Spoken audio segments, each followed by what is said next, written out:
वैसे तो सूर्य हर महीने अपनी राशि बदलता है, क्योंकि उसके निरंतर भ्रमण करते रहने से ही जीवन चक्र चलता है और हमारे वैदिक कैलेंडर सिस्टम का निर्माण भी होता है, जैसे तिथि, मास, वर्ष इत्यादि। परंतु राशि बदलते समय किसी राशि में ऑलरेडी अगर सूर्य का कोई शत्रु ग्रह विद्यमान हो तो आम लोगों के, आम जन के जीवन में बहुत सारी परेशानी आ जाती है, क्योंकि सूर्य दूषित हो जाता है। आने वाली 14 अप्रैल को सूर्य मीन राशि से निकल करके अपनी प्रिय उच्च की राशि मेष में जाने वाला है।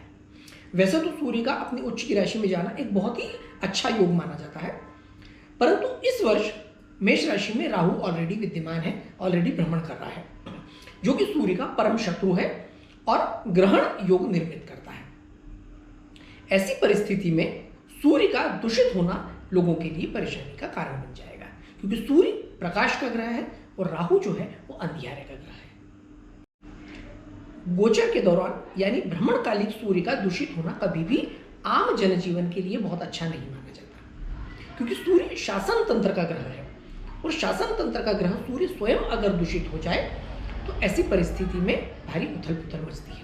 विशेष करके शासन तंत्र जो है वो बड़ी परेशान अवस्था में आ जाता है, उस पर आरोप प्रत्यारोप लगते हैं।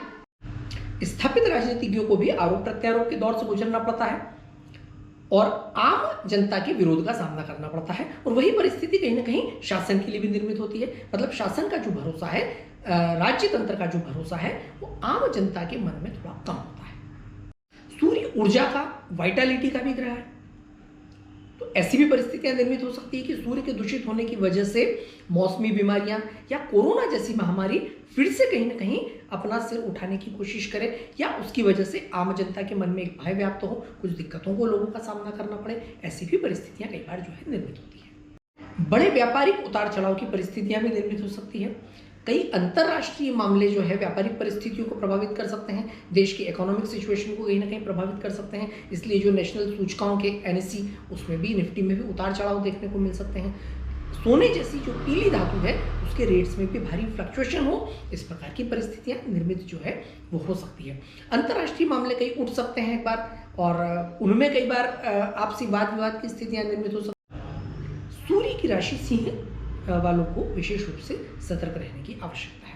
इसके अलावा वो लोग जो सूर्य की महादशा से गुजर रहे हों, अंतरदशा से गुजर रहे हों या प्रत्यंतर दशा से गुजर रहे हों, या कहीं ना कहीं सूर्य से डोमिनेटेड हो, वो लोग जिनका जन्मांक 1 हो, यानी किसी भी माह की 1 तारीख, 10 तारीख, 19 तारीख या फिर 28 तारीख को उनका जन्म हुआ हो, तो ऐसे लोग भी सूर्य के अधीन होते हैं या सूर्य से प्रभावित रहते हैं। तो उन लोगों को भी विशेष रूप से सतर्क रहना चाहिए। ये सारे जो योग हैं वो मेष राशि में बन रहे हैं, तो मेष राशि के जातकों को भी विशेष रूप से सतर्क रहने की आवश्यकता है, क्योंकि उन्हीं की राशि में जो है ग्रहण योग का निर्माण हो रहा है। वो लोग जिनका लग्न मेष है वो लोग भी थोड़ी सावधानी बरतें, उनके लिए भी बहुत। 20 अप्रैल को चंद्रमा भी इस राशि में होगा, क्योंकि उस दिन अमावस्या है। तो सूर्य और चंद्रमा जब एक राशि में होते हैं, डिग्रिकली बहुत पास होते हैं, तो उस दिन अमावस्या तिथि का निर्माण होता है। ठीक वैसे ही अगर ये दोनों एक दूसरे के आमने सामने हों, बिल्कुल सामने वाली राशि में, पूर्णिमा तिथि होती है। बहरहाल 20 अप्रैल को जब अमावस्या तिथि है, सूर्य, चंद्रमा, राहु तीनों वहां होंगे। उस दिन जो है सूर्य ग्रहण है। हालांकि भारतवर्ष में ये सूर्य ग्रहण नहीं दिखाई दिया जाएगा, इसलिए सूतक काल नहीं होगा, परंतु फिर भी सूर्य के दूषित होने की वजह से ग्रहण दोष तो निर्मित होगा ही होगा। आम जनता को इस योग से, इस ग्रहण योग से बचने की बहुत जरूरत है। एक तो अपनी जीवन शैली पर विशेष रूप से ध्यान रखें, किसी भी प्रकार के तामसिक व्यवहार से अपने आप को बचाने की चेष्टा करें। मन में किसी प्रकार की नकारात्मकता न रखें तो बहुत अच्छा रहेगा। भोजन शैली जो है विशेष रूप से सात्विक रहें, सकारात्मक रखें तो बहुत ही अच्छा रहेगा। सकारात्मक विचारधारा को अपनाएं, भोजन शैली के साथ साथ सकारात्मक मानसिकता के लोगों के साथ रहें। इसके अलावा धार्मिक उपायों में नियमित रूप से गायत्री मंत्र का जप करें, भगवान शिव की आराधना करें। जिन लोगों के घर के पास में नदी है या नदी तट के पास रहते हैं, वो इस दौरान नियमित रूप से नदी में स्नान करें, पवित्र नदी में। उन्हें भी इससे बहुत लाभ मिलने की संभावना रहेगी और पॉजिटिविटी बढ़ी रहेगी।